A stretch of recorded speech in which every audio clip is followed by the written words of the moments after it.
दो राष्ट्रीय विकल्प, एक तरफ एनडीए और एक तरफ इंडिया, उसमें जनमत की कहाँ ज़रूरत महसूस हो रही है, चाहे क्या ज़रूरत है? दोनों फेल हो चुका है। आज तक 24 वर्षों के अंदर में स्थानीय नीति परिभाषित नहीं कर पाना पक्ष विपक्ष दोनों के लिए बहुत बड़ी विफलता है।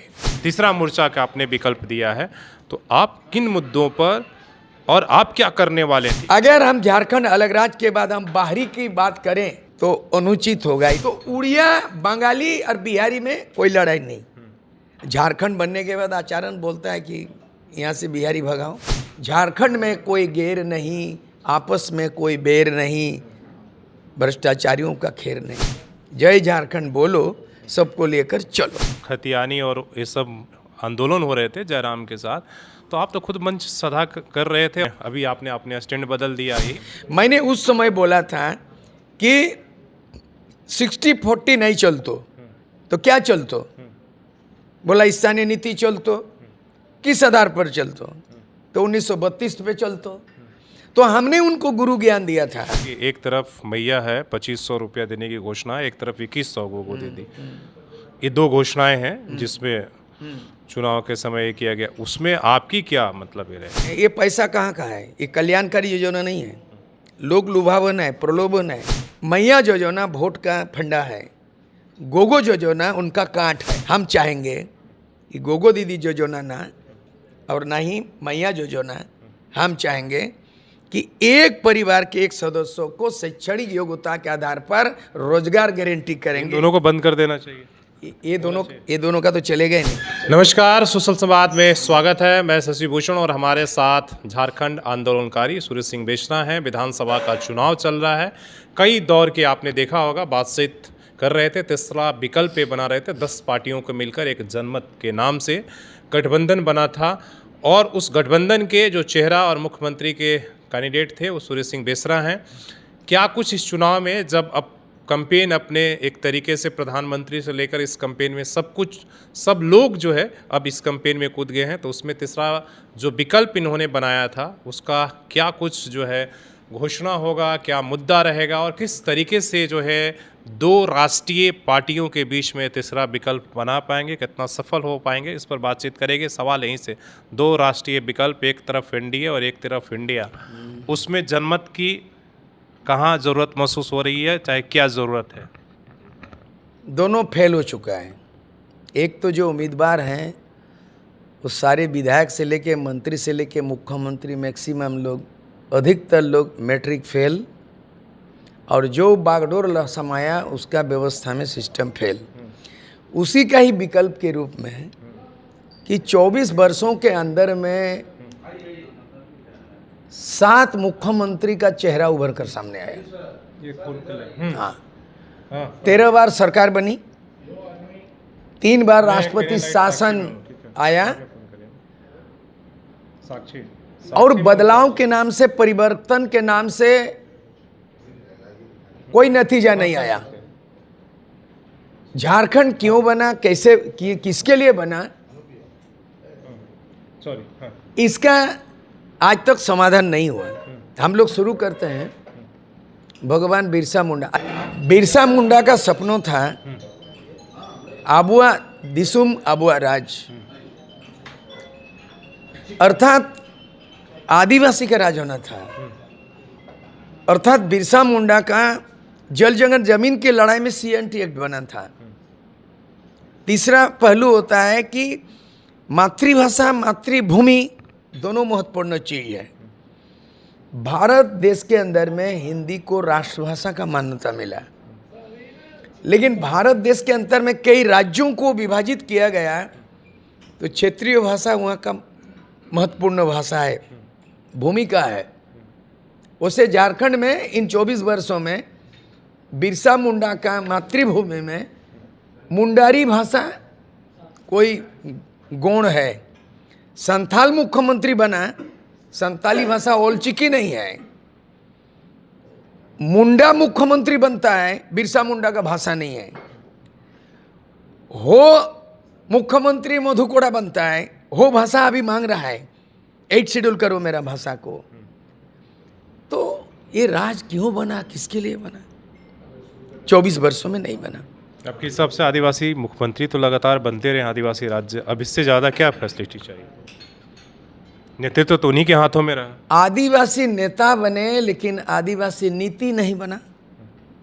यहाँ नेता से ज़्यादा महत्वपूर्ण नीति, नीति का मतलब शिक्षा नीति, नियोजन नीति, आरक्षण नीति, ये तमाम जो विस्थापन नीति, पुनर्वास नीति, नियोजन नीति, नेता बने, नीति नहीं बना।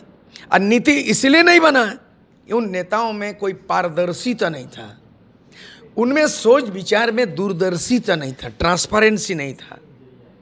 और आज तक 24 वर्षों के अंदर में स्थानीय नीति परिभाषित नहीं कर पाना पक्ष विपक्ष दोनों के लिए बहुत बड़ी विफलता है। ऐसी परिस्थिति में आपकी जो घोषणा या प्राथमिकताएं क्या रहेंगी? आप क्या मतलब कहेंगे? जैसे हमने कहा, फिर वही सवाल कि दो राष्ट्रीय पार्टियों के बीच में आप जब अपने विकल्प, तीसरा मोर्चा का आपने विकल्प दिया है, तो आप किन मुद्दों पर और आप क्या करने वाले हैं? ठीक है, समस्याएं हैं जो आपने कहा कि 24 सालों में नहीं हुआ। मैं राजनीति का आकलन करता हूँ।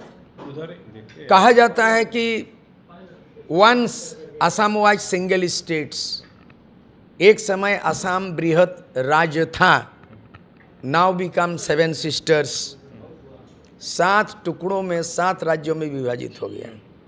ठीक इस भूखंड को भी 4 राज्यों में विभाजित किया गया, बंगाल, बिहार, उड़ीसा, झारखंड।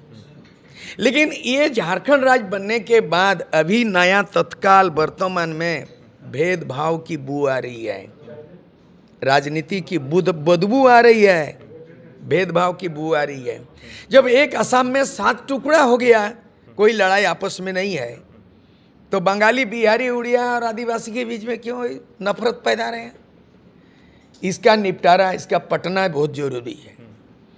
अगर हम झारखंड अलग राज्य के बाद हम बाहरी की बात करें तो अनुचित होगा। इसीलिए होगा कि 1905 में बंगाल राज्य बना और बाद में 1912 में बिहार हुआ, तो बंगाली बिहारी की लड़ाई नहीं हुई। और बाद के दिन में उड़िया जाति, उड़िया भाषा मांग करने वाले 1936 में कि हमें उड़ीसा चाहिए, तो उड़िया, बंगाली और बिहारी में कोई लड़ाई नहीं। झारखंड बनने के बाद आचरण बोलता है कि यहाँ से बिहारी भगाओ, क्योंकि बिहार से अलग हुए। तो ये भेदभाव को पटाना, इसीलिए हमारी स्लोगन है, झारखंड में कोई गैर नहीं, आपस में कोई बैर नहीं, भ्रष्टाचारियों का खैर नहीं, जय झारखंड बोलो, सबको लेकर चलो।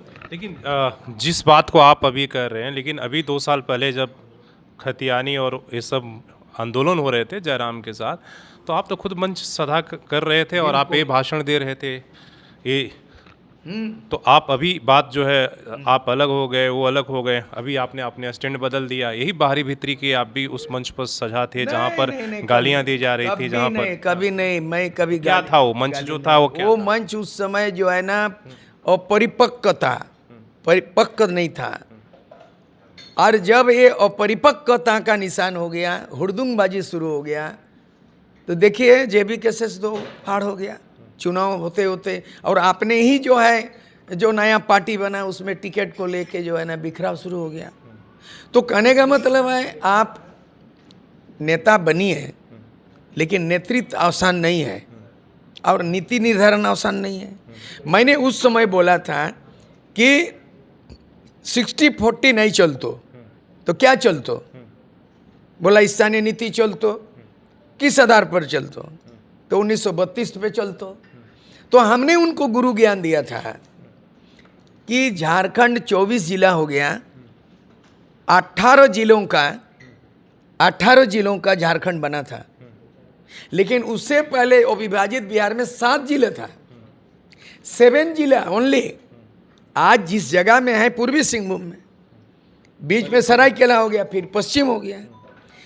शुरू में अविभाजित बिहार में 7 डिस्ट्रिक्ट था मात्र, बाद में 18 जिला का झारखंड बना, आज 24 हो गया।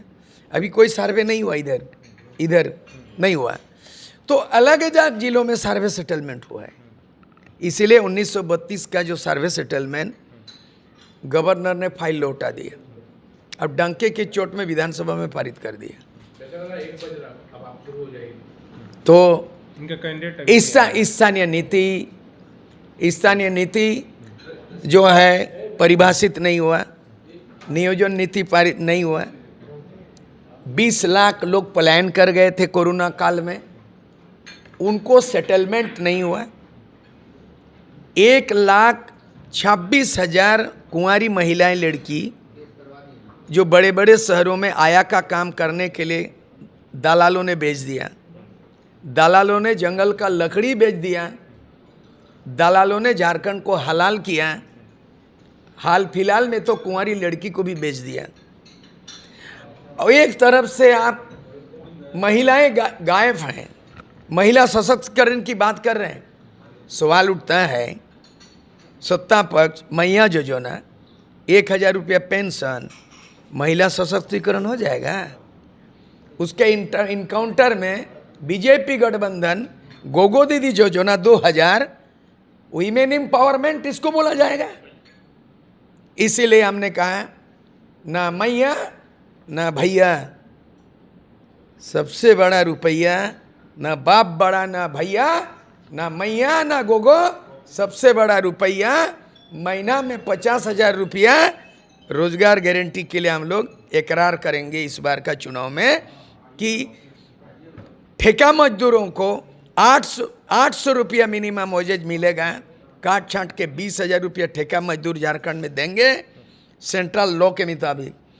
एक व्यक्ति को नौकरी रोजगार गारंटी करेंगे, 50,000 से लेकर 90,000 महीना मिलेगा।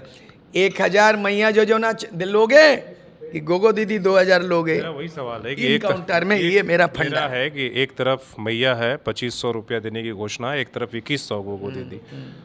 ये दो घोषणाएं हैं जिसमें चुनाव के समय किया गया। उसमें आपकी क्या मतलब ये रहेगी?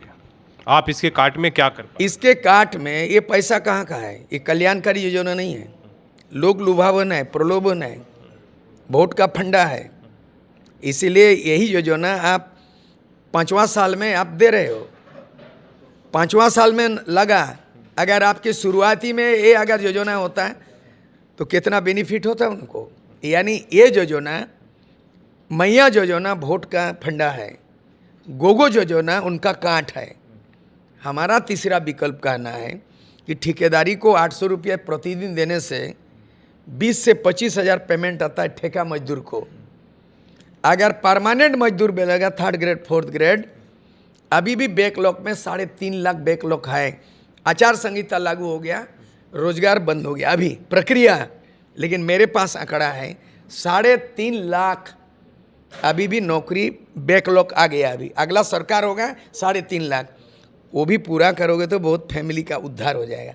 हम चाहेंगे कि गोगो दीदी योजना ना और ना ही मैया योजना, हम चाहेंगे कि एक परिवार के एक सदस्यों को शैक्षणिक योग्यता के आधार पर रोजगार गारंटी करेंगे। दोनों को बंद कर देना चाहिए। ये दोनों का तो चलेगा ही नहीं। काहे नहीं चलेगा? बीजेपी में इनमें अभी तक 5 मुख्यमंत्री है। अभी असम का मुख्यमंत्री 6, मध्य प्रदेश के मुख्यमंत्री 7, एक तरफ 7 मुख्यमंत्री, बाप बेटा 3 बार 6 बार सूर्य सिंह बेसरा बैठेंगे। और अमेरिका का चुनाव हो रहा है, 5 नवंबर को हो रहा है। एक तरफ कमला देवी भारतीय मूल के, एक तरफ ट्रम्प। वहाँ डिबेट होता है लोकतंत्र में। मैं झारखंड में डिबेट चाहता हूँ। डिबेट योग्यता की काबिलियत का अगर खरा नहीं उतर पाया, बिना एक्ट का, education with character and politics with ideology, without ideology politics नहीं होता है। मार्क्सवाद, लेनिनवाद, गांधीवाद, माओवाद, बिरसावाद, यहाँ परिवारवाद नहीं चलेगा। अगर चलेगा बिरसावाद चलेगा और बेसराबाद चलेगा। चलिए, बहुत बहुत धन्यवाद आपका। अपने सहयोगी शेष रामूर्ति के साथ शशि भूषण, सोशल संवाद न्यूज़ झारखंड।